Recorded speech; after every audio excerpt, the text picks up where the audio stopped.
So very good morning students. ഇന്ന് നമ്മൾ discuss ചെയ്യാനായിട്ട് പോകുന്ന ഭാഗം ഡിസ്ചാർജ് ഓഫ് കോൺട്രാക്റ്റിൻ്റെ തേർഡ് സ്റ്റെപ്പാണ്. ബൈ പെർഫോമൻസ് ബൈ എഗ്രിമെൻറ്റ് എന്നുള്ളത് കഴിഞ്ഞ വീഡിയോകളിലായിട്ട് കഴിഞ്ഞ ക്ലാസ്സുകളായിട്ട് നമ്മൾ ഡിസ്കസ് ചെയ്തതാണ്. ഇന്ന് നമ്മൾ ഡിസ്കസ് ചെയ്യാനായിട്ട് പോകുന്ന പ്രധാനപ്പെട്ട 3 mode of discharge of contract എന്ന് പറയുന്നത് ഒന്ന് by lapse of time, 2 by operation of law, third by impossibility of performance. ഈ 3 രീതിയിലുള്ള ഡിസ്ചാർജ് ഓഫ് കോൺട്രാക്റ്റ് ആണ് ഇന്ന് നമ്മൾ ഡിസ്കസ് ചെയ്യുന്നത്. സോ ഒന്നാമത്തെ കേസ് ഇന്ന് നമ്മൾ ഡിസ്കസ് ചെയ്യുന്നത് ബൈ ലാപ്സ് ഓഫ് ടൈം ആണ്. അതായത് എല്ലാ കോൺട്രാക്റ്റിനും അതിൻ്റെ പെർഫോമൻസിന് ഒരു സ്പെസിഫൈഡ് ഡേറ്റ് പറഞ്ഞിട്ടുണ്ടായിരിക്കും. ചിലപ്പോൾ 6 മാസം, ചിലപ്പോൾ 1 വർഷം, ചിലപ്പോൾ 1 ദിവസം എന്നിങ്ങനെ കോൺട്രാക്റ്റ് പെർഫോം ചെയ്യാനായിട്ടുള്ള ടൈം കൃത്യമായിട്ട് നമ്മളോട് പറഞ്ഞിട്ടുണ്ടായിരിക്കും. ആ ടൈമിനെയാണ് നമ്മൾ പീരിയഡ് ഓഫ് ലിമിറ്റേഷൻ എന്ന് പറയുന്നത്. നമുക്ക് ദ ലിമിറ്റേഷൻ ആക്ട് എന്ന് പറയുന്നൊരു നിയമമുണ്ട്, 1963 വന്നതാണ്. അത് നമ്മളോട് പറയുന്നുണ്ട് വ്യത്യസ്തമായിട്ടുള്ള കോൺട്രാക്റ്റുകൾക്ക് സ്പെസിഫൈഡ് ആയിട്ടുള്ള പീരിയഡ് ഏതാണ് എന്ന് നമ്മളോട് പറയുന്നുണ്ട്. ഓക്കെ, സോ ആ ഒരു പീരിയഡ് ഓഫ് ലിമിറ്റേഷനുള്ളിൽ നേരത്തെ പറഞ്ഞ 5 മാസമോ 1 വർഷമോ 1 ദിവസമോ ആ ഒരു പീരിയഡ് ഓഫ് ലിമിറ്റേഷനുള്ളിൽ നമ്മൾ ആ കോൺട്രാക്ട് പെർഫോം ചെയ്തിട്ടില്ലെങ്കിൽ, അല്ലെങ്കിൽ പ്രോമിസർക്കെതിരെ എന്തെങ്കിലും ലീഗൽ ആക്ഷൻ എടുത്തിട്ടില്ലെങ്കിൽ തീർച്ചയായും ആ കോൺട്രാക്ട് അവിടെ ഡിസ്ചാർജ് ആയി പോകുന്നതാണ്. സോ ഈ പീരിയഡ് ഓഫ് ലിമിറ്റേഷന് വളരെയധികം ഇമ്പോർട്ടൻസ് ഉണ്ട്. അതിനുള്ളിൽ ആ കോൺട്രാക്ട് പെർഫോം ചെയ്തിരിക്കണം, അല്ലെങ്കിൽ പ്രോമിസർക്കെതിരെ ലീഗൽ ആക്ഷൻ എടുത്തിരിക്കണം. ഓക്കെ, എന്തും സംഭവിക്കാം. അങ്ങനെ നടന്നിട്ടില്ലെങ്കിൽ ആ കോൺട്രാക്ട് അവിടെ ടെർമിനേറ്റ് ആയി ഡിസ്ചാർജ് ആയി പോകും എന്നുള്ളതാണ് നിയമം. ഇപ്പോൾ നമുക്ക് പറയാം, ചിലപ്പോൾ ഒരു മണി സ്യൂട്ട് ഫയൽ ചെയ്യാനായിട്ടുള്ള പീരിയഡ് ഓഫ് ലിമിറ്റേഷൻ 3 വർഷമാണ് വിചാരിക്കുക. അതായത് 3 വർഷത്തിനുള്ളിൽ ഒന്നല്ലേ കോൺട്രാക്ട് പെർഫോം ചെയ്തിരിക്കണം, അല്ലെങ്കിൽ പ്രോമിസർക്കെതിരെ ലീഗൽ ആക്ഷൻ എടുത്തിരിക്കണം കോൺട്രാക്ട് പെർഫോം ചെയ്യാൻ, അല്ലെങ്കിൽ ചെയ്യാതിരിക്കുന്ന ഒരു സാഹചര്യം ഉണ്ടെങ്കിൽ. അപ്പോൾ ഇവിടെ ക്രെഡിറ്റർ, അതായത് കടം കൊടുത്തിട്ടുള്ള ആള്, അപ്പോൾ അദ്ദേഹം 3 വർഷത്തിനുള്ളിൽ ഇതേപോലെ സ്യൂട്ട് കൊടുത്തില്ല, ഡെപ്റ്റർ ആണെങ്കിൽ പണം കൊടുത്തോവില്ല, ഇങ്ങനത്തെ ഒരു സാഹചര്യമാണെന്നുണ്ടെങ്കിൽ ആ കോൺട്രാക്ട് അവിടെ ഡിസ്ചാർജ് ആയിട്ട് പോകും. കാരണം അവിടെ പീരിയഡ് ഓഫ് ലിമിറ്റേഷൻ എന്ന് പറയുന്നത് 3 വർഷമായിരുന്നു. ആ 3 വർഷത്തിൽ അവർ കോൺട്രാക്ട് പെർഫോം ചെയ്തില്ല. എന്നാൽ ഈ പ്രോമിസി എന്ന് വിളിക്കുന്ന ക്രെഡിറ്റർ ഡെപ്റ്റർക്കെതിരെ അല്ലെങ്കിൽ പ്രോമിസർക്കെതിരെ ഒരു സ്യൂട്ട് ഫയൽ ചെയ്തിട്ടുമില്ല. ഓക്കെ, സോ ഇങ്ങനത്തെ സാഹചര്യത്തിൽ ആ കോൺട്രാക്ട് അവിടെ ഡിസ്ചാർജ് ആയി പോകും എന്നുള്ളതാണ്. നെക്സ്റ്റ് വെരി ഇമ്പോർട്ടൻ്റ് ആയിട്ടുള്ള mode of discharge of contract ആണ് ഓപ്പറേഷൻ ഓഫ് ലോ എന്ന് പറയുന്നത്. നിയമത്തിൻ്റെ പ്രവൃത്തി മൂലം അല്ലെങ്കിൽ നിയമത്തിൻ്റെ ഇടപെടൽ മൂലം ചില കോൺട്രാക്റ്റുകൾ ഡിസ്ചാർജ് ആയി പോകുന്ന ഒരു സാഹചര്യമുണ്ട്. അതിൽ പ്രധാനമായും 5 കേസുകളാണ് വരുന്നത്. ഒന്ന് ഡെത്ത് ആണ്. അതായത് ചില കോൺട്രാക്റ്റുകൾക്ക് പേഴ്സണൽ സ്കിൽ ആൻഡ് ക്വാളിഫിക്കേഷൻ ആവശ്യമായിട്ട് വരും. അതായത് BA കല്യാണം കഴിക്കുക എന്ന് പറയുമ്പോൾ അവിടെ എൻ്റെ പേഴ്സണൽ സ്കിൽ ആൻഡ് ക്വാളിഫിക്കേഷൻ അവിടെ ആവശ്യമാണ്. മരിച്ചു കഴിഞ്ഞാൽ പിന്നെ ആ കോൺട്രാക്ട് എന്തില്ല, അവിടെ നിലനിൽക്കില്ല. അതാണ് ഒന്നാമത്തെ കാര്യം. ഇത്തരം കോൺട്രാക്റ്റുകൾ പ്രോമിസർ മരിച്ചു പോവുകയാണെന്നുണ്ടെങ്കിൽ ആ കോൺട്രാക്ട് അവിടെ ഓട്ടോമാറ്റിക്കലി നിയമപ്രകാരം ഡിസ്ചാർജ് ആയി പോകും. രണ്ടാമത്തെ കാര്യം ഇൻസോൾവൻസി. കോടതി ചിലപ്പോൾ ചില ആളുകളെ പാപ്പനായിട്ട് പ്രഖ്യാപിക്കും, ഇൻസോൾവെന്റ് ആയിട്ട് പ്രഖ്യാപിക്കുന്ന ചില സാഹചര്യങ്ങളുണ്ട്. അങ്ങനത്തെ സാഹചര്യത്തിൽ അദ്ദേഹവുമായി കോൺട്രാക്റ്റിൽ ഏർപ്പെട്ടിട്ടുള്ള എല്ലാ വ്യക്തികളും, അല്ലെങ്കിൽ അദ്ദേഹവുമായി ബന്ധപ്പെട്ടിട്ടുള്ള എല്ലാ കോൺട്രാക്റ്റുകളും ഓട്ടോമാറ്റിക് ആയിട്ട് നിയമപ്രകാരം അത് ഡിസ്ചാർജ് ആവും. പിന്നീട് കോടതി ഈ ഇൻസോൾവെന്റ് ആയിട്ടുള്ള ആളിനെ അദ്ദേഹത്തിന് വേണ്ടി ഒരു റിസീവറെ, അല്ലെങ്കിൽ അദ്ദേഹത്തിന്റെ കാര്യങ്ങൾ ചെയ്യാൻ വേണ്ടിയിട്ട് ഒരു ഓഫീസറെ നിയമിക്കുകയാണ് ചെയ്യുന്നത്. അദ്ദേഹത്തിന് ഒഫീഷ്യൽ റിസീവർ എന്ന് പറയുന്നു, അല്ലെങ്കിൽ ഒഫീഷ്യൽ അസൈനി എന്ന് പറയുന്നു. അവരാണ് പിന്നെ എന്ത് ചെയ്യുന്നത്, ഇൻസോൾവെന്റ് ആയിട്ടുള്ള ആളുടെ അസറ്റ് വിൽക്കുന്നതും ലാബിലിറ്റീസ് ഒക്കെ തീർക്കുന്നതും. ഓക്കെ, അപ്പൊ ഒരാൾ ഇൻസോൾവെന്റ് ആയിട്ട് കോടതി പ്രഖ്യാപിക്കുന്ന സമയത്തും നിയമം ഇടപെട്ടുകൊണ്ട് നിയമത്തിന്റെ പ്രവൃത്തി മൂലം എന്ത് ചെയ്യുന്നുണ്ട്, അവിടെയുള്ള കോൺട്രാക്റ്റുകൾ ഡിസ്ചാർജ് ആവുന്നുണ്ട്. മൂന്നാമത്തെ കേസ് മെറ്റീരിയൽ ഓൾട്ടറേഷൻ എന്ന് പറഞ്ഞാൽ എയും ബിയും തമ്മിലൊരു കോൺട്രാക്റ്റിൽ ഏർപ്പെട്ടിട്ടുണ്ട്. ഇവിടെ ബിന്റെ സമ്മതമില്ലാതെ എന്ത് ചെയ്യാണ്, അവരെഴുതി തയ്യാറാക്കിയിട്ടുള്ള പാർട്ട്ണർഷിപ്പ് ഡീഡ്, അവരെഴുതി തയ്യാറാക്കിയിട്ടുള്ള ഡോക്യുമെന്റ്, പ്രോഫിറ്റ് ഷെയറിംഗ് റേഷ്യോ ഒക്കെ ഉള്ള ഡോക്യുമെന്റ് തിരുത്തുക. എയും ബിയും ചിലപ്പോൾ 5:5 അല്ലെങ്കിൽ 1:1 എന്ന അംശബന്ധത്തിലായിരിക്കും പ്രോഫിറ്റ് ഷെയർ ചെയ്യാന്ന് പറഞ്ഞിട്ടുണ്ടാവുക. അതായത് 1000 രൂപ കിട്ടിയിട്ടുണ്ടെന്നുണ്ടെങ്കിൽ നമുക്ക് 500 രൂപയും 500 രൂപയും എടുക്കാം എന്ന് പറഞ്ഞിട്ട് ചിലപ്പോൾ ഒരു ഡീഡ് ഉണ്ടാക്കും. എന്ത് ചെയ്യും, ബി അറിയാതെ ഇത് 700-300 ആക്കും. ഓക്കെ, അല്ലെങ്കിൽ 7:3 ആക്കി മാറ്റും. അപ്പോൾ അവിടെ ബി അറിയുന്നില്ല ഈ ഡോക്യുമെന്റ് തിരുത്തിയത്. ഇങ്ങനത്തെ സാഹചര്യത്തിലും അവർ തമ്മിലുള്ള ഉണ്ടായിരുന്ന കോൺട്രാക്ട് നിയമപ്രകാരം ഡിസ്ചാർജ് ആവുന്ന ഒരു സാഹചര്യമുണ്ട്. അടുത്തത് മെർജർ ഓഫ് റൈറ്റ്സ് എന്ന് പറയുന്നത്, ഇത് നമ്മൾ കഴിഞ്ഞ ക്ലാസ്സിൽ ഡിസ്കസ് ചെയ്ത് തന്നെയാണ്. അതായത് ഒരു ഇൻഫീരിയർ റൈറ്റ് സുപ്പീരിയർ റൈറ്റുമായിട്ട് മെർജ് ആവുന്ന സമയത്ത് ഈ ഇൻഫീരിയർ റൈറ്റുള്ള കോൺട്രാക്ട് ഉണ്ടല്ലോ, അത് ഓട്ടോമാറ്റിക്കായി നിയമപ്രകാരം ഡിസ്ചാർജ് ആവും. കഴിഞ്ഞ ക്ലാസ്സിൽ നമ്മൾ ഡിസ്കസ് ചെയ്തതാണ്. Finally when rights and liabilities vested in the same person, അതായത് ഒരു കോൺട്രാക്ടിന്റെ കീഴിൽ നിങ്ങൾക്ക് അറിയാം ഒരു വ്യക്തിക്ക് റൈറ്റ് ഉണ്ടായിരിക്കും, ഒരു വ്യക്തിക്ക് എന്തുണ്ടാവും, ലാബിലിറ്റി ഉണ്ടായിരിക്കും. ഓക്കെ, ഒരാൾക്ക് കിട്ടാനുള്ള അവകാശമുണ്ട്, ഒരാൾക്ക് കൊടുക്കാനുള്ള ബാധ്യതയും ഉണ്ടായിരിക്കും പണത്തിന്റെ കോൺട്രാക്ടിന്റെ കാര്യത്തിൽ. ഇത് രണ്ടും ഒരു വ്യക്തിയിൽ തന്നെ വരുന്ന ചില സാഹചര്യങ്ങളുണ്ട്. അതിലും നിയമപ്രകാരം എന്ത് ചെയ്യും, കോൺട്രാക്ട് ഡിസ്ചാർജ് ആയി പോകും. അപ്പൊ ഇങ്ങനെ കേൾക്കുമ്പോൾ ചിലപ്പോൾ കൺഫ്യൂഷൻ ഉണ്ടായിരിക്കും. ഇപ്പൊ ഒരു സിമ്പിൾ എക്സാമ്പിൾ ഞാൻ പറഞ്ഞു തരാം.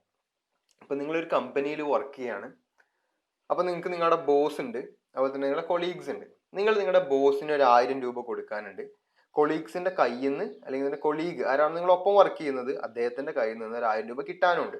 അപ്പൊ നിങ്ങൾക്ക് ഇവിടെ 1000 രൂപ കൊടുക്കാനുള്ള ബാധ്യത ഉണ്ട്, കിട്ടാനുള്ള റൈറ്റും ഉണ്ട്.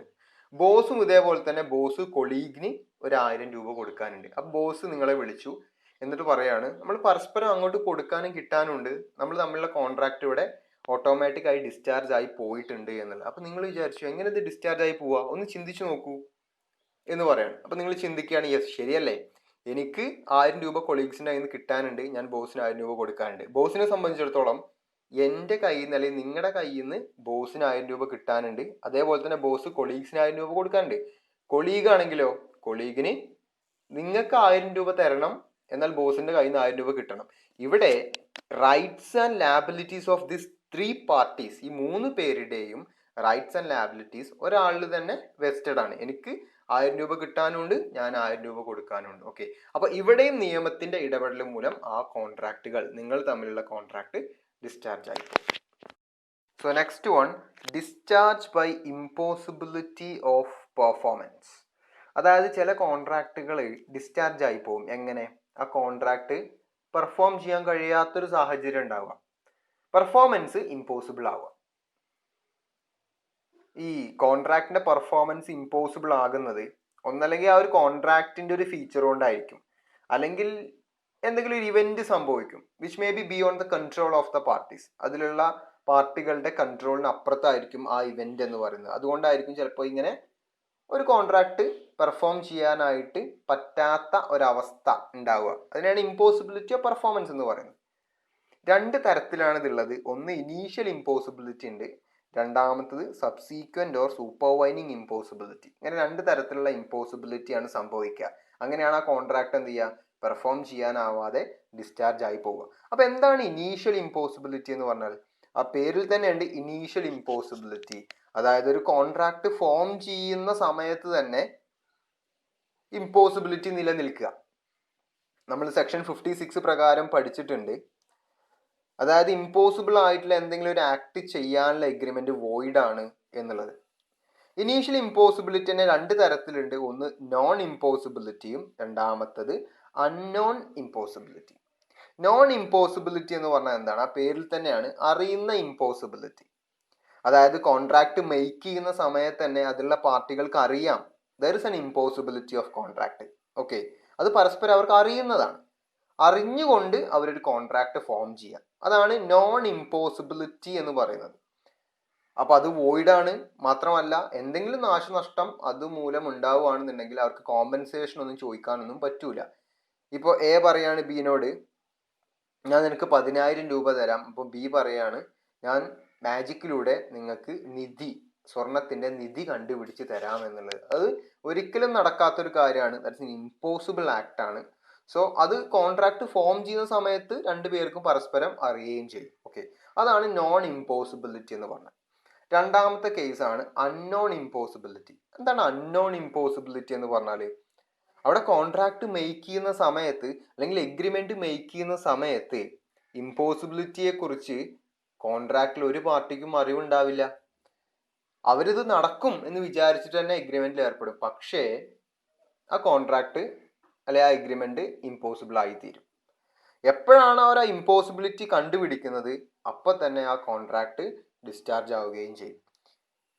ഇപ്പോൾ എ അവൻ്റെ കുതിരയെ ബിക്ക് വിൽക്കുക എന്ന് പറയാണ്, ബി അത് മേടിക്കുക എന്ന് പറഞ്ഞ് കോൺട്രാക്റ്റിൽ ഏർപ്പെടാണ്. പക്ഷേ ഇവർ അറിയാതെ ആ ഹോഴ്സ് എന്ത് ചെയ്യാണ്, മരിക്കാൻ ഡെഡ് ആവുകയാണ്. ഇതുവരെ അറിയുന്നില്ല. അപ്പൊ അങ്ങനെ അറിയാതെ അവരെന്താണ് ഒരു കോൺട്രാക്റ്റിൽ ഏർപ്പെടുകയാണ്. പക്ഷെ ആ കോൺട്രാക്ട് പെർഫോം ചെയ്യാൻ പറ്റുമോ? ഇല്ല. That is impossible. അതിനാണ് അൺനോൺ ഇമ്പോസിബിലിറ്റി എന്ന് പറയുന്നത്. Second category subsequent impossibility. അപ്പൊ സബ്സീക്വന്റ് ഇമ്പോസിബിലിറ്റി എന്ന് പറഞ്ഞാൽ ഈ കോൺട്രാക്ട് ഫോം ചെയ്യുന്ന സമയത്ത് ആ കോൺട്രാക്ട് പെർഫോം ചെയ്യാൻ കാപ്പബിൾ ആയിരിക്കും. പക്ഷെ പിന്നീട് ഈ പാർട്ടികളുടെ കൺട്രോളിലില്ലാത്ത എന്തെങ്കിലും ഒരു ഇവന്റ് സംഭവിക്കുന്നത് മൂലം ആ ഒരു കോൺട്രാക്ടിന്റെ പെർഫോമൻസ് ഇമ്പോസിബിൾ ആയി തീരാം. ഇപ്പോൾ എക്സും വൈയും കല്യാണം കഴിക്കാൻ വേണ്ടി തീരുമാനിക്കുകയാണ്. ഒരു വർഷത്തിനപ്പുറം കല്യാണം കഴിക്കാൻ തീരുമാനിക്കുകയാണ്. ഒരു 6 മാസം ആയപ്പോഴേക്കും എക്സ് മരിച്ചു. അപ്പൊ ഈ ഒരു കോൺട്രാക്ട് പിന്നീട് നമുക്ക് പെർഫോം ചെയ്യാനായിട്ട് പറ്റൂല. There is an impossibility of performance. എന്നാൽ ഇത് ഫോം ചെയ്യുന്ന സമയത്തോ there is A possibility of performance. എന്നാൽ 6 മാസം കഴിഞ്ഞപ്പോൾ എക്സ് മരിച്ചു, അതുകൊണ്ട് പിന്നീട് ആ കോൺട്രാക്ട് പെർഫോം ചെയ്യാനായിട്ട് പറ്റൂല. അതിനാണ് സബ്സീക്വന്റ് ഇമ്പോസിബിലിറ്റി എന്ന് പറയുന്നത്. അപ്പൊ സബ്സീക്വന്റ് ഇമ്പോസിബിലിറ്റി സംഭവിച്ചു കഴിഞ്ഞാൽ ആ കോൺട്രാക്ട് എന്താവും? അത് വോയിഡ് ആയി തീരും. അപ്പൊ ഈ കോൺട്രാക്റ്റിലുള്ള പാർട്ടികളുടെ പ്രവൃത്തി മൂലമായിരിക്കില്ല, അവർക്ക് കൺട്രോൾ ചെയ്യാൻ പറ്റാത്ത എന്തെങ്കിലും ഇവന്റ് സംഭവിച്ചുകൊണ്ട് ഈ കോൺട്രാക്ടിന്റെ പെർഫോമൻസ് ഇമ്പോസിബിൾ ആയി തീരാം. അതിനാണ് സബ്സീക്വന്റ് ഇമ്പോസിബിലിറ്റി എന്ന് പറയുന്നത്. ഇനി എല്ലാ ഇമ്പോസിബിലിറ്റി നമുക്ക് സബ്സീക്വന്റ് ഇമ്പോസിബിലിറ്റിന്റെ കീഴിൽ കൊണ്ടുവരാനൊന്നും പറ്റൂല. അതിന് ചില കണ്ടീഷൻസ് സാറ്റിസ്ഫൈ ചെയ്യണം. ഒന്നാമത്തെ കാര്യം, where an act become impossible after the contract is made. അത് കോൺട്രാക്ട് മെയ്ഡ് ചെയ്തതിന് ശേഷം അവർ ചെയ്യേണ്ട ഒരു ആക്ട് എന്ത് ചെയ്യുക, അത് ഇമ്പോസിബിൾ ആയി തീരുക എന്നുള്ളത്. നേരത്തെ പറഞ്ഞ എക്സാമ്പിൾ തന്നെ.